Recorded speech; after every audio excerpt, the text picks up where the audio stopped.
Hi guys, welcome back. I am here today with my Contemporaryathon wrap up. So if you guys aren't familiar, Contemporaryathon was a week-long readathon all about reading contemporary books. This was hosted by Julie over at Pages and Pens and Chelsea from Chelsea Darling Reads.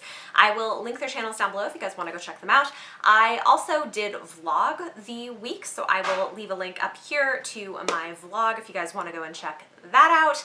But let's get into it. I'm going to talk to you guys about all of the books that I read in the past week and how they met the challenges.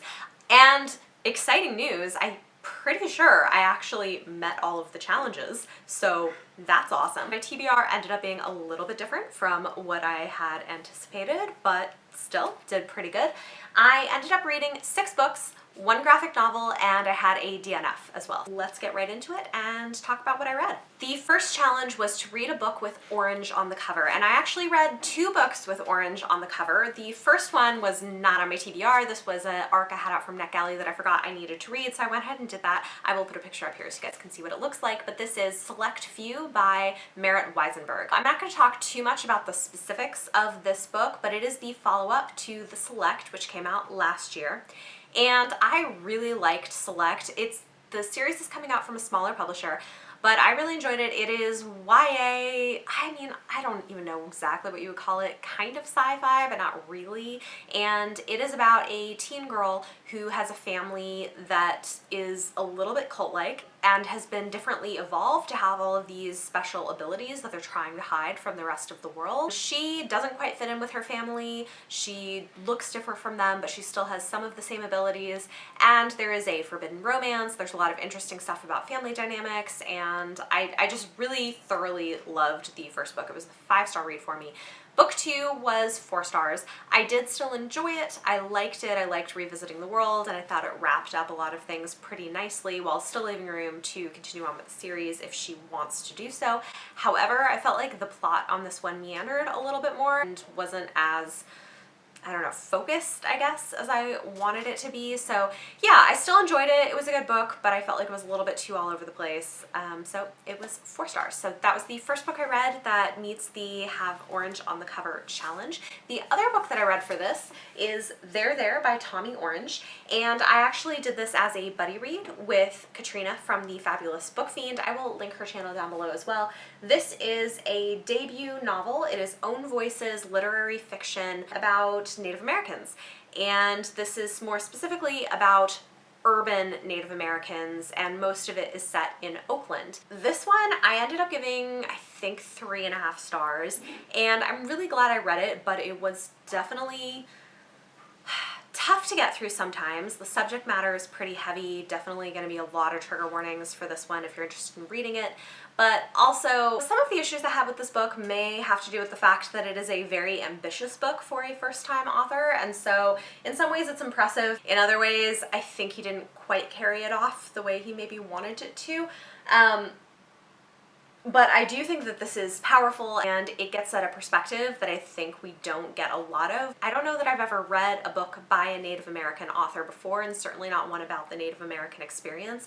And like I said, this does tackle some pretty dark and heavy subject matter. So there's a lot about substance abuse, child abuse, rape, misogyny, death, suicide. There's a lot of pretty heavy stuff in here, but there is also some hopeful threads and threads of love and family, but it's by no means easy answers to anything. So I do think this is valuable. I do think it's worth reading. I think the structure of the book is pretty interesting. It has a prologue that really deals with the history of Native Americans, and I think it works very nicely as sort of saying, here's the prologue of what you need to know to get into the story, and I think that it's clever and quite well done. And then you get a series of vignettes from different characters, and eventually they start to come together. You have an interlude in the middle, and then you have more vignettes leading up to the climax of the novel. So I like the structure, I like the concept, I like these sort of disparate perspectives coming together in really interesting ways, and I like the topics that he's tackling.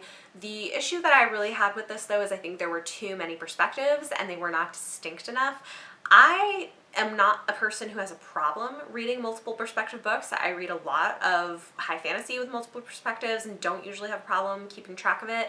With this, There were a few of the characters, mostly the female characters and a few of the male characters that were pretty distinctive that I didn't have a problem with, but there were quite a few characters that I had a really hard time tracking who was who and who was doing what, so at some point I kind of gave up and just like read and got the gist of the story. So I mean, I think you can do that, but I think that that is a bit of a weakness. I also think it's a little bit slow at the beginning to get into. It picks up speed and it gets more interesting as you get into the book, but at the beginning it's a little bit drier. So all of that to say, it's not a perfect book, but I think it is a very ambitious debut novel. I think it's an important book and one that is worth reading, and I do think that we're probably going to see really great things from this author in the future, and I definitely would pick up another book by him. Challenge number 2 was read a contemporary that was dark, taboo, or spooky.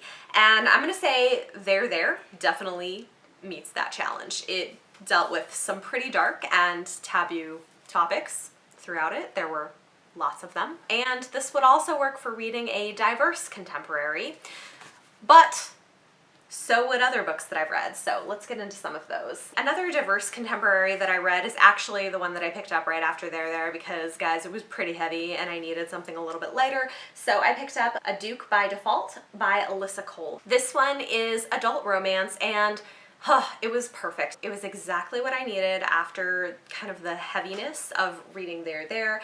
It is light, it's funny, it is exactly what I like out of a romance novel. I ended up giving this one 4.5 stars, which is really high for me to rate a romance novel. I loved it. It was exactly what I needed. Like I said, it's very funny. It is a slow burn romance, which I really appreciated. I know that's not everybody's cup of tea, but one of the reasons that I don't read a lot of contemporary romance is that I feel like they usually start sleeping together immediately, and I just don't enjoy that. I like the buildup of the tension. I like the slow progression of friendship and relationship, and so you definitely get that in here. I very much appreciated it. I think you were like more than a third of the way through the book before they even kissed each other. There is a hate to love aspect to this. There's diversity. One thing that I thought was pretty interesting is you also do get some discussion of ADHD in adults, which is not something that is talked about frequently. There's not a deep discussion of it, but it's there, and I thought that was pretty cool. And the setting is fun. It's in Scotland. The love interest is this like Scottish dude who finds out that he's a duke because he's the bastard son of a duke. Anyway, it's just fun. It's a really fun, light read and was exactly what I needed. So I gave that one 4.5 stars, and since one of the main characters is a person of color, this one definitely counts as a diverse read. Another book that I read this week that would fit into that category, I actually didn't read in its entirety during Contemporaryathon. I did read the first like 50 pages or so prior to that, but I'm still going to include it in here. This is One Person, No Vote: How Voter Suppression is Destroying Our Democracy by Carol Anderson. This is nonfiction, and I ended up giving this one 5 stars. Yeah. It was really good. It's funny, I had another book by her on my official TBR for Contemporaryathon. I did not end up getting to that. I had so much heavy stuff, I like couldn't take another one. But I did read this one. It is a little bit slow to get into. It's definitely a more academic book, but I think it should be required reading for a lot of people. I think it is a very powerful book, and I was like very angry by the end of it. It does a pretty deep dive into the history of voter suppression in America, particularly race-based voter suppression, and the way that it is done today in very underhanded ways. And yeah, no, it's a really good book. It's very well researched, and it will probably make you want to do something to fix it. It was kind of horrifying to me actually to hear some of the things that are still happening, even just in the last few years in our country, and the way these things are talked about with racism and vote. Anyway, yeah, it's a whole thing. This could be its own thing. But yes, so I read this. This also definitely would count as a diverse read. Next was to read a book in a non-traditional format, and I have 2 books that could potentially count for this as well. The first one was another nonfiction pick. This was Everyday Sexism by Laura Bates. I had this out from my library and I just returned it, so I'm going to put a picture right here if you guys want to see what I'm talking about. But yeah, this was another, guys, I had a lot of like pretty intense reading this week, but it was good. It was thought-provoking. So Everyday Sexism is based on this project that Laura Bates started, which involved this hashtag, Everyday Sexism, where people could start emailing her or tweeting at her the sorts of things that they were going through as women.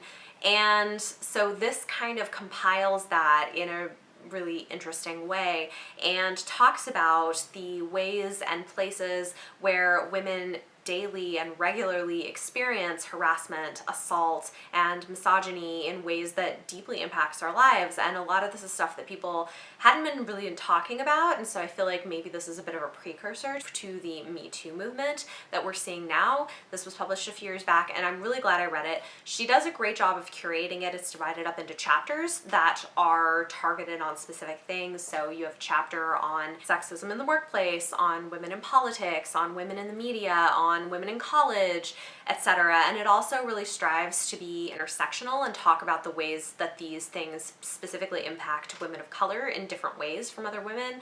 And the other thing that I think is really great about this, despite what some people have said, is this is not an anti-man book. She is very much in favor of men as advocates and men who are supportive of women. This is not like against men or men hating. This is not what it's about. It's anti-misogyny and anti-sexism. So anyway, I think it's a really powerful book. I do think it's worth picking up and reading. It is horrifying at times. It's hard to read at times, but it often is also very relatable, and I think makes you realize, at least for me as a woman, how often you face these small bits of sexism that impact your daily life in ways like, you know, the way that you might change the route that you take someplace because you're worried about the people that are along that route, or there's a lot of things. So highly recommend it. That was a good one, and that would count as a non-traditional format because a lot of it is told in emails and in tweets and in interview form. So yeah. On a lighter note, the other book that might count for this is a middle grade graphic novel. This is Cash and Carrie, book 1, Sleuth 101, and it's super cute. It's about this young boy and girl who solve crimes that have a bit of a supernatural bent to them. This is good for like 11, 12-year-olds, and I like that they're diverse. Carrie is a Latina and Cash is African American, and it's just cute. It was light, it was cute, it was a very quick read. I enjoyed it. I don't remember what I gave this. 4 stars maybe? Something like that. Next, read a contemporary with your initials on the cover. Letters can be anywhere within words, title, or author name. Okay, so you know what? This is why I'm having trouble with this, is that the one with my full initials on it is the one I returned to the library. That's why I'm like, where's the book? I swear I had this. I did. Everyday Sexism has my initials, BJP. I also have B and P on A Blade So Black by L.L. McKinney, P in imprint, but there's no J on this, so either way, one of those would work. Speaking of which, let's talk about A Blade So Black. And actually, this one, well, okay, let's go through okay, and we'll talk about this in just a second. Let's go through the rest of the challenges, and then we'll talk about this. So the next challenge was to read a contemporary by a new to you author, and actually not all of these. Most of these authors were new to me. Carol Anderson was new to me, Tommy Orange was new to me, Ellen McKinney was new to me, Laura Bates was new to me. The only book that was not a new to me author was The Duke by Default by Alyssa Cole. This is my 3rd book by Alyssa Cole. I am really liking her. And the final challenge was to read a 5-star prediction contemporary, and my 5-star prediction that I read was A Blade So Black by L.L. McKinney. This did not end up being 5 stars for me. It ended up being 4 stars, but I did still like it. This book is coming out September 25th, so tomorrow, I guess, as I'm filming this. I don't know when this is going to go up. We'll see when I get around to editing it, but I love the cover on this. It's really cool. This is another debut novel, which I think might be part of what accounts for the things that bumped it down for me to a 4-star, but I'm definitely excited to see more from this author. So, A Blade So Black is a Alice in Wonderland retelling, and this is sort of if Buffy the Vampire Slayer went to Wonderland and she was a black teen girl from Atlanta. That's kind of what you have here. It's really fun. It's got a lot of nods to the original, but this is going to be quite different. I also really enjoyed, like, I think my favorite character in the book, I don't know who she's supposed to be, but her mom cracks me up. She's just like the don't mess with me mom, why are you out past your curfew, we're gonna deal with this sort of thing, who loves her daughter but is pretty intense, and I just got like the biggest kick out of it because it was very familiar to me. So I love her mom. At the beginning of the book, her dad passes away, and in her grief, she's discovered by Hatta, who's this like hot version of the Mad Hatter, who she like kind of has a crush on. And so he takes her under his wing and mentors her and trains her to fight and slay these nightmare monsters in Wonderland. And so that's how she kind of gets into it. So her mom is now a single mom living in Atlanta, and they're dealing with racial violence around them, and so she wants her daughter to be safe. So it deals with a lot of these issues of race and identity in America, but then it's also this adventure story of her kind of dealing with things in Wonderland and balancing life in Atlanta and her BFF and her mom and school with this alternate life she has as a nightmare slayer in Wonderland. Anyway, it's a fun book. I did really like it, and I'm curious to see where it goes. I liked the nods to the original, but it is quite creative. There were some things that I was less crazy about. For example, I think some of the character descriptions could use some work. It's not always clear the ages of the characters, and this can sometimes become a problem. For example, there's a couple of female side characters who at some point develop a romance. So when that happened, I was like, wait, what? Reason being, I had thought that one of the characters was an older adult woman and the other one was a teenager. I'm guessing that's probably not true, that the one that I thought was an adult must be younger, but that is not adequately explained anywhere in the description of her character, and so I was a little like, oh, okay. The other thing about this that I had mixed feelings about, this one is a little bit of a spoiler warning, so if you don't want to be spoiled for something that happens later in the book, skip this. When my hand goes down, spoilers are over. But the other issue that I really had with this is the way that they handle her relationship with Hatta. He is much older than her, but I think looks younger, and she has a thing for him, but he's her mentor and has that kind of relationship with her. And near the end of the book, that kind of changes, and she kisses him and he kisses her back, and they end up making out, and it's kind of portrayed as being fine, and I was very uncomfortable with that.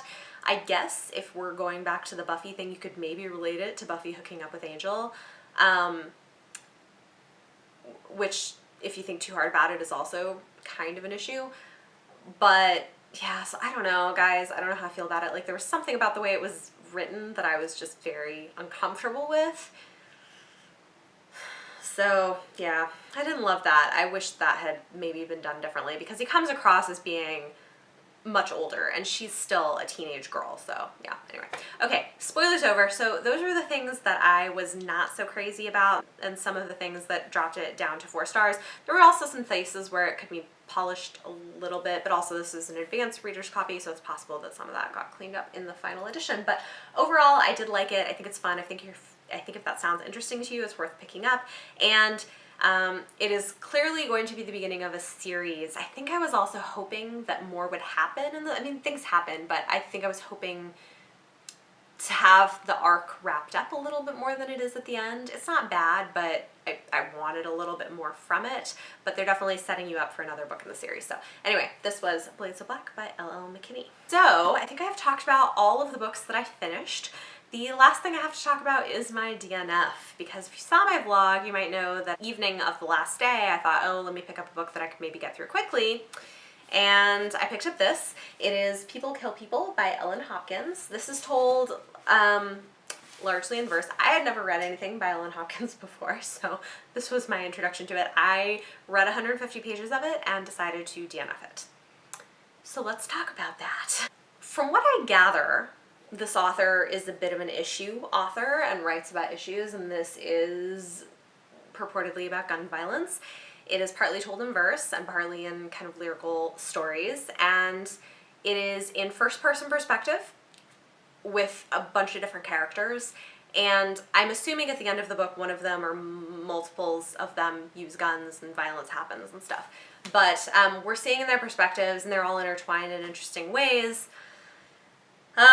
But yeah, so there were a few issues that I had with this. Number one, this is YA, supposedly, and it's supposed to be 14 and up.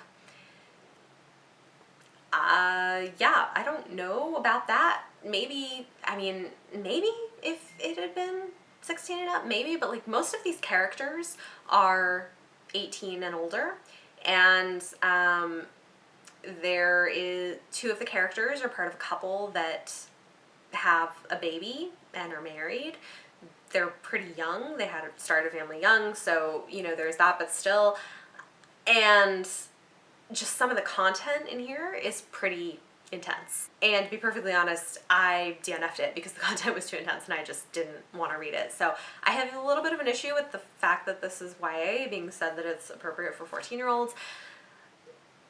Lots of things in this book, and I understand that the author doesn't agree with it, but still, because it was in first-person perspective, it was hard to read. So a lot of misogyny, a lot of racism, and the thing that I was like growing more and more uncomfortable, and I think the thing that finally kind of clinched it for me is there was a fairly explicit scene of sexual assault towards a child by an adult. And this is in first person, in the memory of someone who's now an adult himself, remembering this incident when he was a kid. And yeah, it did not need to be that explicit, and I was like, you know what, I don't want to read this. I think I am done. So I DNF'd it. Yeah, so just be aware that is in here. This was not for me, and dark and taboo for sure, but yeah, I couldn't deal with it. So yeah, that was unfortunate. Okay, so there you have it. That is my wrap up for Contemporaryathon, all of the things I read.